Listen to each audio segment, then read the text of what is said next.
Hi കൂട്ടുകാരെ, സുനു വ്ളോഗ്സിലേക്ക് എല്ലാ കൂട്ടുകാർക്കും സ്വാഗതം. ഇന്ന് ഞാൻ പറയാൻ പോകുന്നത് പച്ച ഓമയ്ക്കയുടെ ഗുണങ്ങളെക്കുറിച്ചാണ്. വായോ വീഡിയോയിലേക്ക്. ആരോഗ്യത്തിന് ഏറെ ഗുണകരമായ ഒരു ഭക്ഷണമാണ് പച്ച പപ്പായ. വൈറ്റമിൻ സി, ഇ എന്നിവ സമ്പുഷ്ടമായ പച്ച പപ്പായയുടെ പ്രധാന ഗുണങ്ങൾ എന്തൊക്കെയാണെന്നറിയാമോ? ദഹന പ്രക്രിയ മെച്ചപ്പെടുത്തുന്നു. പച്ച പപ്പായയിൽ അടങ്ങിയിരിക്കുന്ന പപ്പായിൻ എന്നൊരു എൻസൈം പ്രോട്ടീനുകളെ വേഗത്തിൽ വിഘടിപ്പിക്കാൻ സഹായിക്കുന്നു. ഇത് ദഹനം സുഗമമാക്കുന്നു. ഗ്യാസ്, മലബന്ധം തുടങ്ങിയ പ്രശ്നങ്ങൾക്ക് ഒഴിവാക്കാൻ ഉത്തമമാണ്. ശരീരഭാരം കുറയ്ക്കാനും കലോറി കുറഞ്ഞതും നാരുകൾ ധാരാളമായി അടങ്ങിയിരിക്കുന്നതിനാൽ ശരീരഭാരം കുറയ്ക്കാൻ ആഗ്രഹിക്കുന്നവർക്ക് പച്ച പപ്പായ മികച്ചതാണ്.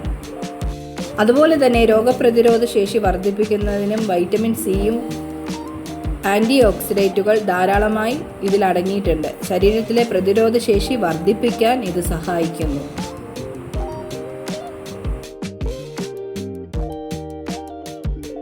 അടുത്തതായി ഗുണങ്ങൾ നിറഞ്ഞ പ്രമേഹ നിയന്ത്രണം. രക്തത്തിലെ പഞ്ചസാരയുടെ അളവ് നിയന്ത്രിക്കാൻ പച്ച പപ്പായ സഹായിക്കുമെന്ന് പഠനങ്ങൾ സൂചിപ്പിക്കുന്നുണ്ട്.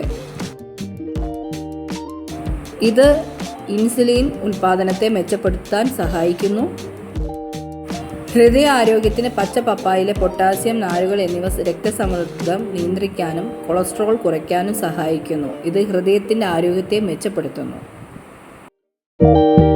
ചർമ്മത്തിലെ ചുളിവ് മാറ്റാനും ചർമ്മം തിളങ്ങാനും സഹായിക്കുന്നു.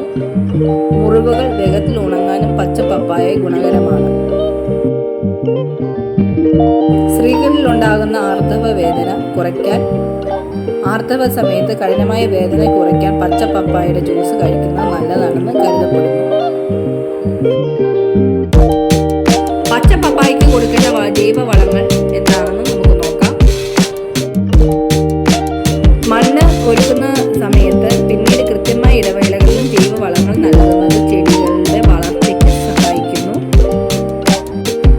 അഴുകിയ ചാണകം തൈ നടുന്ന സമയത്ത് ഒരു ഒഴുകി ഏകദേശം 15-25 കിലോ എന്ന കണക്കിന് ഉണങ്ങിയ ചാണകപ്പൊടി നൽകാവുന്നതാണ്.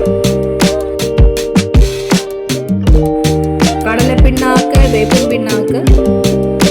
കടലപ്പിണ്ണാക്ക് വെള്ളത്തിൽ കലക്കി കുളിപ്പിച്ച ശേഷം ഒഴിച്ചു കൊടുക്കുന്നത് നല്ലതാണ്. ഇത് ചെടികൾക്ക് പെട്ടെന്ന് ആഗീകരണം ചെയ്യാൻ സഹായിക്കുന്നു.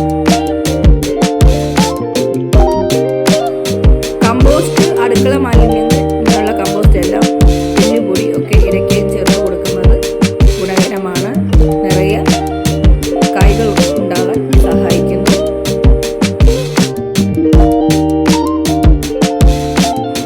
എൻ്റെ ചാനൽ സബ്സ്ക്രൈബ് ചെയ്യാത്ത കൂട്ടുകാരാണെങ്കിൽ ചാനൽ സബ്സ്ക്രൈബ് ചെയ്യുക, ലൈക്ക് ചെയ്യുക, ഷെയർ ചെയ്യുക, കമൻറ്റ് ചെയ്യുക. വ്യത്യസ്തമായിട്ടുള്ള വീഡിയോ ഇരുന്നതായിരിക്കും.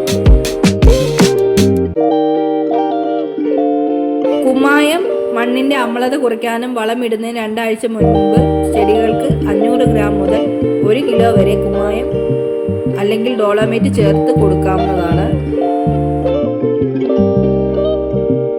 ശ്രദ്ധിക്കേണ്ട കാര്യങ്ങൾ എന്ന് പറഞ്ഞാൽ നന. വളം നൽകുന്ന സമയത്ത് മണ്ണിൽ ആവശ്യത്തിന് ഈർപ്പം ഉണ്ടാകുമെന്ന് ഉറപ്പുവരുത്തണം. മൈക്രോ ന്യൂട്രിയൻറ്റുകൾ, ബോറോൺ പോലുള്ള സൂക്ഷ്മ മൂലകങ്ങളുടെ കുറവുണ്ടായാൽ കായ്കൾ വികൃതമാകാൻ സാധ്യതയുണ്ട്. അതിനാൽ ഇടയ്ക്ക് കുറഞ്ഞ അളവിൽ ഇവ നൽകുന്നത് ഗുണകരമാണ്. വളമിടുന്ന രീതി. തടിയുടെ ചൂട്ടിൽ നിന്ന് വളമിടുന്നത് തടിയിൽ നിന്ന് ഏകദേശം 30-50 സെന്റിമീറ്റർ മാറി ചെറിയ തടമെടുത്ത് വളമിട്ട് മണ്ണ് കൊണ്ട് മൂടാവുന്നതാണ്. ഈ വളങ്ങൾ ഒന്നിച്ച് നൽകാതെ 2 മാസം കൂടുമ്പോൾ വീതം ഭാഗിച്ച് നൽകാവുന്നതാണ് ഉചിതം.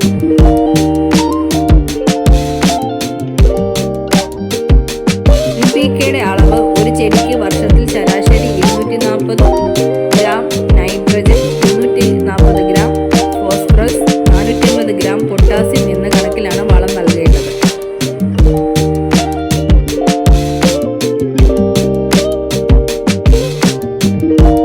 ഇതുപോലെ ഒരു തൈ നിങ്ങൾ ചെറിയൊരു തൈ മേടിച്ച് വെക്കും. നമുക്ക് നിറയെ പപ്പായ പഴങ്ങൾ പറിക്കാം. പച്ചയോമയ്ക്ക ഉപയോഗിക്കാം, പഴങ്ങളാക്കാം. കൂടുതലുണ്ടെങ്കിൽ വേണമെങ്കിൽ നമുക്ക് ആവശ്യക്കാർക്ക് കൊടുക്കാവുന്നതാണ്. കിലോയ്ക്ക് 100 രൂപയാണ് ഇപ്പോഴത്തെ വില.